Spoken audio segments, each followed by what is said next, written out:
طالب علم الیاس ابراہیم کو دعوت دیتا ہوں کہ وہ آئے آواز ہے دونوں کی اسی ایک فضا میں، شاہی کا جہاں اور ہے گرگس کا جہاں اور۔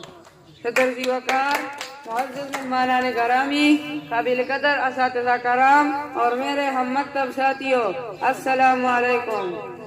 صدر ذی وقار، آج جس موضوع پر مجھے بات کرنے کا، گفتگو کرنے کا، احساس دلوانے کا، توجہ دلوانے کا اور فکر کروانے کا موقع ملا ہے، اس کا عنوان ہے میری پہچان ہے میرا پاکستان۔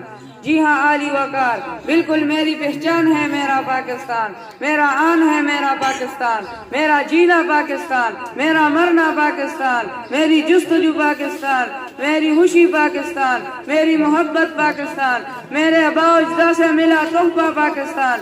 عالی وقار، اقبال کا تصور پاکستان، لیاقت علی خان فاطمہ جناح کا پیارا پیارا پاکستان، قائد کی جدوجہد پاکستان، پیارا پیارا وطن ہے پاکستان، آرزوؤں کا دلکش نظارہ ہے پاکستان۔ اس وطن کے جیال بہادر جواں، اس ہنسی انجمن کے ہنسی پاسبا۔ پیارا پیارا وطن ہے پاکستان، ہم سب کے آنکھوں کا تارا ہے پاکستان۔ پیارا پیارا وطن ہے پاکستان، میری پہچان ہے میرا پاکستان۔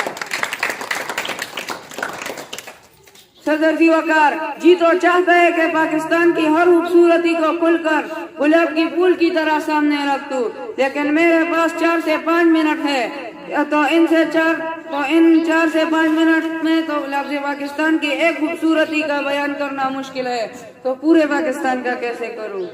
علی وقار، کون سا پاکستان؟ سنیے اگر آپ سن سکتے ہیں، وہ پاکستان جس کے چھوٹے چھوٹے بچے، نوجوان، جوان، بوڑھے نے پوٹ کے شانہ بشانہ جا کر 1965 کے جنگ میں دشمنوں کو ان کا جواب پتھر سے دیا۔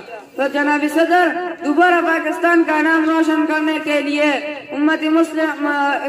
ملت اسلامیہ، امت مسلمہ کا پرچم بلند کرنے کے لیے عالی وقار ان کو اٹھانا ہوگا، غفلت کی گہری نیند سے ان کو بتانا ہوگا، ان کو سمجھانا ہوگا کہ تیری ملت کو خبر تو چاہیے، تیری قوم کو جوان مردی کا خلوص چاہیے، تیرا جذبہ جو ہو مضبوط اتنا ہر کسی کو تو اور بس تو چاہیے، ہر کامل دین کے حق کی تبلیغ کے لیے تیرا خلوص چاہیے، اور کٹ جائے سر نوجوان ملت میں وہ جذبہ اور جنون چاہیے۔ وصل